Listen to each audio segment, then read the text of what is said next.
Assalamualaikum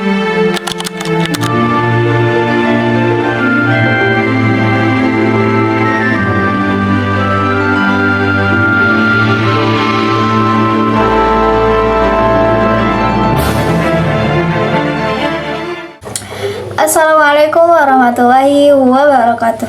Di sini saya akan menjelaskan tentang karakteristik pesantren terpadu. Nah, pesantren sebagai lembaga pendidikan Islam asli Indonesia ini berperan sangat penting dalam menanamkan nilai keikhlasan, kemandirian, dan ajaran Islam yang sejalan dengan nilai kebangsaan. Pendidikan Islam terpadu ini menggabungkan kurikulum nasional dan materi khas pesantren untuk membentuk santri yang berilmu, berakhlak, dan juga moderat. Nah, pemahaman terhadap kitab kuning ini melatih santri bersikap toleran dan menghargai perbedaan. Selanjutnya, moderasi beragama itu penting untuk mencegah sikap ekstrim dan membangun kehidupan sosial yang damai. Di era digital ini, pesantren menghadapi tantangan ideologi baru, sehingga perlu terus memperkuat nilai, moderasi, dan kebangsaan.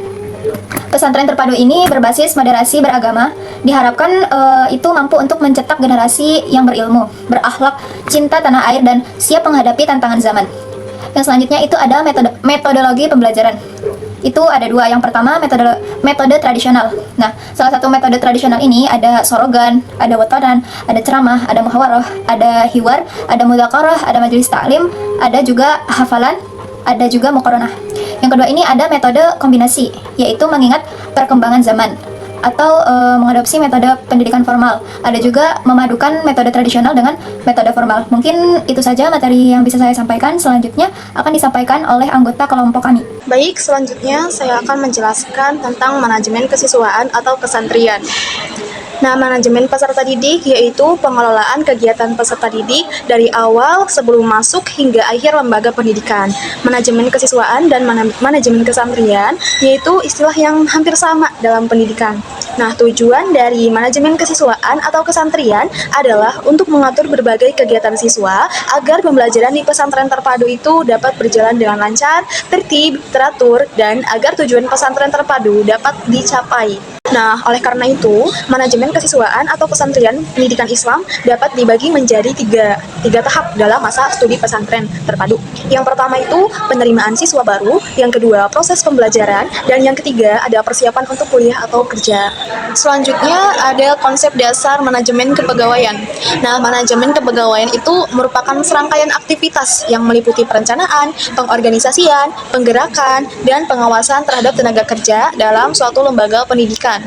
Nah, dalam konteks pesantren ini, manajemen kepegawaian itu tidak hanya mencakup aspek administratif, tetapi juga mencakup dimensi spiritual, sosial, dan moral. Nah, misalnya tenaga pendidik dan kependidikan itu tidak hanya dituntut untuk menguasai materi pelajaran, tetapi harus menjadi seorang yang bisa memberikan teladan mulai dari sikap dan perilakunya. Lalu adanya tantangan dan strategi dalam manajemen kepegawaian pesantren terpadu. Nah, salah satu tantangan utama dalam manajemen kepegawaian di pesantren terpadu adalah rendahnya kualitas tenaga pengajar serta minimnya pelatihan berkelanjutan. Nah, selain itu adanya perbedaan latar belakang dari para guru dan kurangnya standar kompetensi nasional itu menjadi sebuah kendala untuk membentuk sumber daya manusia yang unggul dan profesional. Nah, dari tantangan tersebut ada beberapa strategi yang dilakukan, yaitu yang pertama merekrut pendidik dan kependidikan yang berbasis moderasi beragama. Yang kedua, adanya pelatihan dan pengembangan sumber daya manusia, dan yang ketiga, adanya evaluasi berbasis karakter. Dan materi selanjutnya akan dijelaskan oleh teman saya. Terima kasih. Selanjutnya saya akan memaparkan materi 4, yaitu materi 4 dan 5 tentang manajemen pegawaian dan manajemen sarana prasarana. Yang materi keempat yaitu manajemen pegawaian. Yang satu, moderasi beragama adalah sikap tengah-tengah, yaitu tidak ekstrim dan selalu menghargai pendapat dan menjunjung tinggi nilai-nilai kemanusiaan. Yang kedua, tradisi pesantren yang toleran, terbuka, dan santun menjadi modal sosial membangun sistem kepegawaian inklusif. Yang ketiga, manajemen pegawaian yang tepat mencetak pendidikan cerdas, berakhlak, dan berwawasan dan kebangsaan. Yang keempat, inovasi pegawaian diperlukan adaptif, akuntabel, dan visioner dengan sinergi tradisional dan manajemen modern.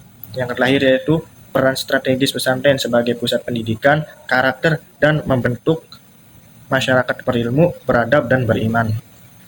Yang kelima itu ada materi manajemen sarana prasarana. Sarana adalah alat langsung yang digunakan dalam pembelajaran, seperti meja dan alat pelajar lainnya. Sedangkan prasarana adalah fasilitas pendukung seperti gedung dan lapangan. Agar sarana dan prasarana dapat mengaruhi proses pembelajaran dengan baik, maka dari itu harus memenuhi persyaratan dan sesuai dengan prinsip-prinsip pesantren tersebut. Yang ke satu yaitu prinsip-prinsip pendidikan pesantren seperti satu, harus adanya tanah pesantren terpadu. Yang kedua, bangunan pesantren terpadu. Yang ketiga, peragotan pesantren terpadu. Ya mungkin cukup sekian. Terima kasih. Yang keenam ada manajemen keuangan. Manajemen keuangan di pesantren terpadu ini sangat penting untuk mendukung kelancaran dan keberhasilan pendidikan di pesantren terpadu. Dana pendidikan digunakan untuk gaji guru, sarana prasarana, dan kegiatan penunjang lainnya. Terus sumber dana berasal dari SPP, BOP dari pemerintah, dan partisipasi di masyarakat. Terus pemerintah hanya menanggung sebagian sehingga masyarakat perlu ikut berkontribusi. Di dalam pesantren terpadu ini ada seperti zakat, infak, sedekah, dan wakaf dapat menjadi sumber pembiayaan pendidikan yang potensial dan berkelanjutan. Kesimpulannya yaitu manajemen pengelolaan pesantren terpadu berbasis moderasi beragama merupakan fondasi penting dalam pengembangan pendidikan Islam di Indonesia. Pesantren terpadu menjadi bentuk integrasi antara pendidikan tradisional dan modern, menggabungkan penguasaan ilmu agama klasik dengan ilmu pengetahuan umum dalam satu sistem yang utuh.